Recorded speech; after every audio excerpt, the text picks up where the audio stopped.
एक बार युधिष्ठिर ने श्री कृष्ण भगवान से पूछा, हे भगवान, मार्गशीर्ष मास के शुक्ल पक्ष में कौन सी एकादशी पड़ती है और इस दिन किस देवता का पूजन करना चाहिए?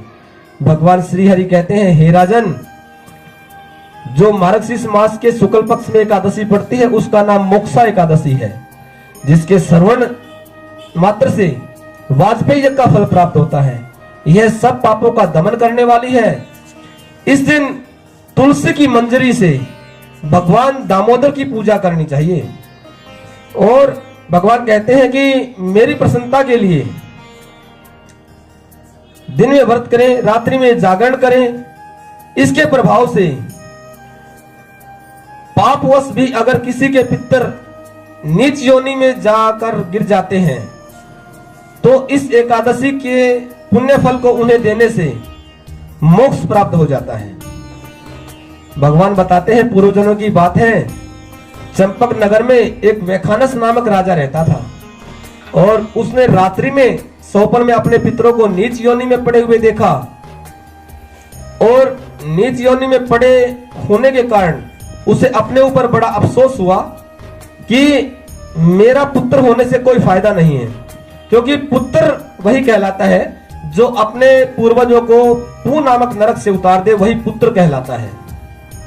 उसने जब यह सौपन देखा तो ब्राह्मणों से जाकर इस बारे में चर्चा की कि मुझे ऐसा सौपन आया है, उसके बारे में उनसे उसका फल पूछा तो ब्राह्मणों ने कहा कि निकट ही पर्वत मुनि का आश्रम है, आप वहां चलिए और वहां जाकर इसका समाधान होगा। राजन ब्राह्मणों के साथ वहां पर गए और पर्वत मुनि को दंडवत प्रणाम किया और वहां जाकर उन्होंने अपने राज्य का कुशल हालचाल बताया और अपने सौपन का हाल पूछने के लिए मुनि से प्रार्थना की। पर्वत मुनि कहते हैं कि मार्गशीर्ष मास में जो शुक्ल पक्ष में एकादशी पड़ती है, अगर आप उसका व्रत करके अपने पितरों को प्रदान कर देते हैं तो आपके जो पूर्वज है नीच योनि में आपको पड़े हुए सौपन में दिखाई दिए हैं और उन्होंने आपसे स्वयं ये बताया है कि हम नीच योनि में हैं, हमारा इस योनि से उद्धार करो। तो अगर आप एकादशी का व्रत करके उसका पुण्य उनको दे देते हैं तो आपके पितरों को मोक्ष प्राप्त हो जाएगा और उनका इस योनि से उद्धार हो जाएगा। राजा सारी बातें सुनकर अपने घर को लौट आए और मार्गशीर्ष मास आने पर ऋषि के वचनानुसार उन्होंने मोक्षा एकादशी का व्रत पूर्ण विधि विधान से किया, रात्रि में जागरण किया, अगले दिन ब्राह्मणों को